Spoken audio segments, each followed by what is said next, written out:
The sharp click of designer heels echoed through the marble lobby of the city's most prestigious charity gala. Every head turned, admiring the woman who glided in with effortless grace, Eleanor Hayes, one of New York's youngest and most successful millionaires. Dressed in an emerald gown that shimmered under the golden lights, she exuded confidence, power, and poise. Yet behind those calm, confident eyes lived a truth she'd buried deep, a truth she thought she'd left behind years ago. But that illusion shattered the moment she saw him. Across the room, standing awkwardly near the dessert table, was a man holding the tiny hands of two little girls, identical twins with auburn curls and the same ocean blue eyes Eleanor once adored in her mirror every morning. Her breath hitched. Her hand trembled. The glass of champagne nearly slipped from her fingers. It couldn't be. After all these years. It was Daniel. Her ex-husband. The man she'd left behind when her dreams became too big for their small-town life. The man she'd loved once, deeply, foolishly, before ambition devoured her heart and replaced it with cold determination. And those two little girls, they couldn't be older than 5.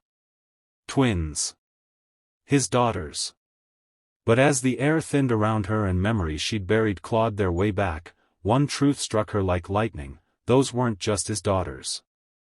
They were hers, too. If you believe in kindness, forgiveness, and second chances, please like, comment, share, and subscribe to Kindness Stories. Your support helps us keep sharing real and emotional stories that remind us what it means to be human. Years ago, Eleanor had been a different woman.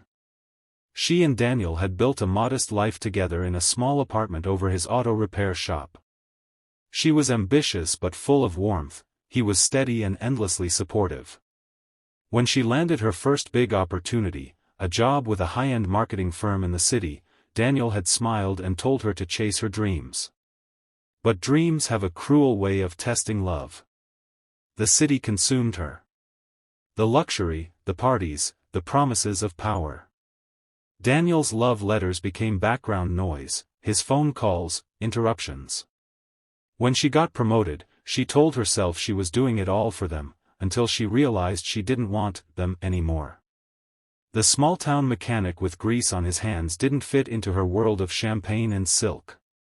So, one night, she packed her things and left him, pregnant, though she didn't know it yet. The miscarriage came weeks later, a private pain she never shared with anyone. Daniel tried to reach her, but she blocked him. She told herself she was too broken to go back, too proud to admit she'd lost everything that mattered. Now, standing under the golden chandeliers of the gala, Eleanor realized how time had flipped everything. Daniel looked older, rugged, his once boyish face now marked by responsibility. The twins, Freckles and Ribbons, clung to him with quiet joy, each holding a cookie, giggling as they tried to hide behind his legs. And in his eyes, when he finally looked up and saw her, there was no anger. Just surprise. Eleanor's heart raced. The noise of the room faded to a dull hum. The charity host's voice announcing her donation barely registered. She wanted to leave. But her feet refused to move. Later that evening, she stood near the balcony, watching the city lights blur below, lost in a storm of old regrets. That's when she heard a familiar voice. "Didn't expect to see you here, Ellie." Her name, the way he said it, hit her like a memory wrapped in warmth. She turned, finding Daniel standing there in a simple black suit that somehow made him look more grounded, more real than anyone in the glittering hall. "Daniel," she managed to whisper. Her throat tightened. "You look different." "Life'll do that," he said, his smile small but kind. The twins wanted to come. They like helping at these events.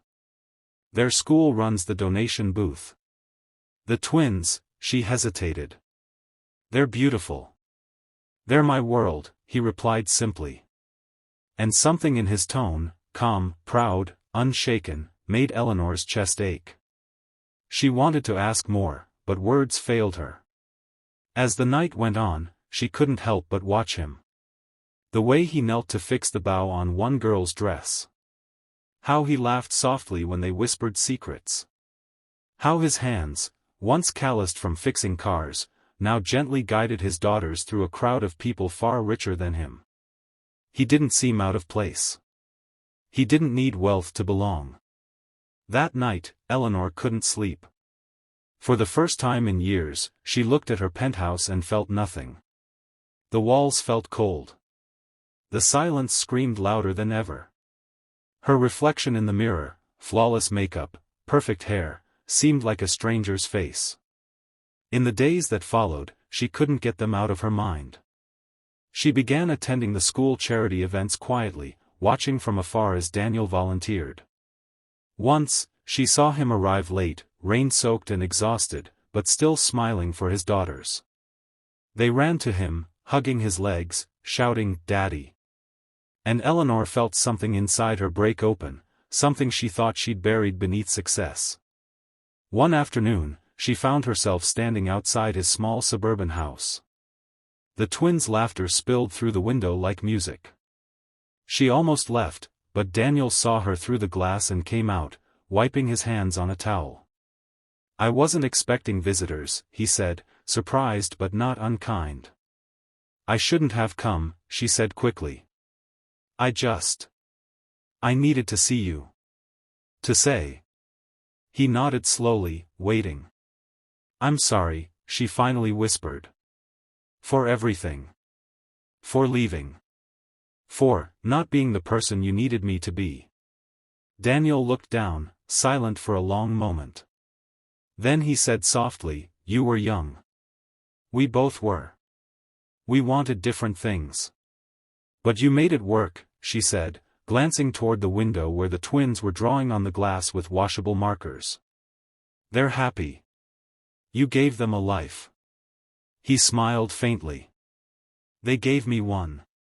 They stood there in the quiet, the years between them heavy yet strangely peaceful. For the first time, Eleanor didn't feel superior or powerful. She just felt human.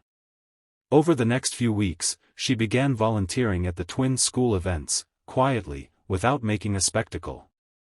She helped decorate for the bake sale, painted cardboard signs, and even got flour on her designer dress. The twins took to her quickly, drawn to her gentle way of talking, her warm smile. They called her Miss Ellie, not knowing who she really was.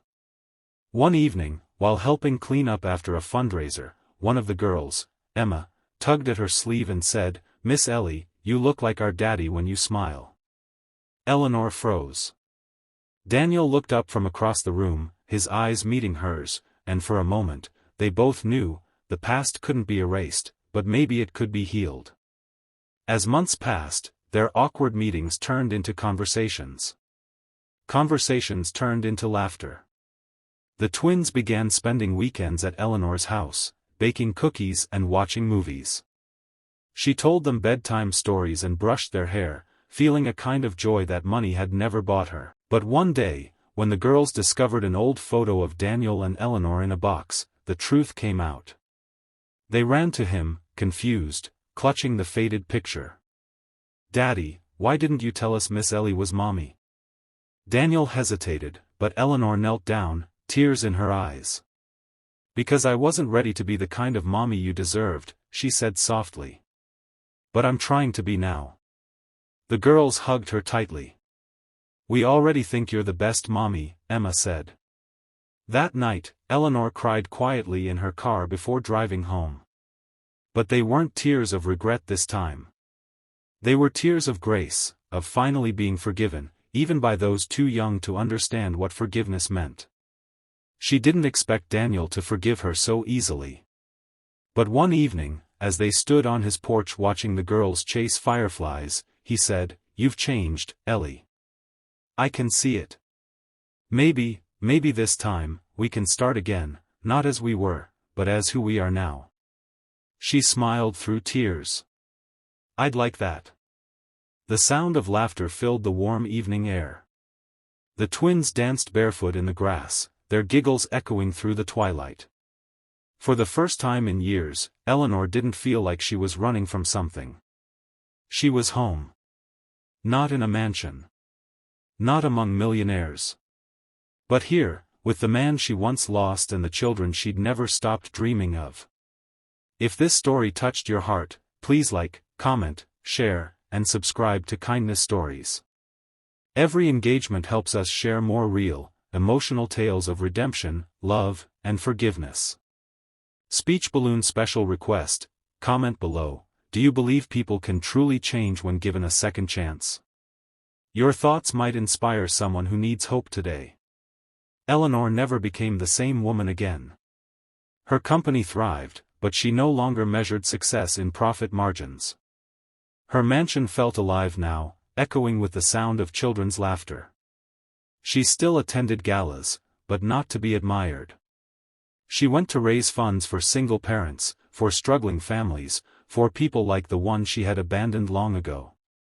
And sometimes, when she tucked the twins into bed, Daniel's quiet footsteps echoing in the hallway, she'd whisper a silent prayer of gratitude, for the mercy of time, for the gift of forgiveness, and for the miracle of second chances that love still gives when we least deserve it. Because sometimes, life brings you back not to remind you of what you lost, but to show you how far your heart can heal.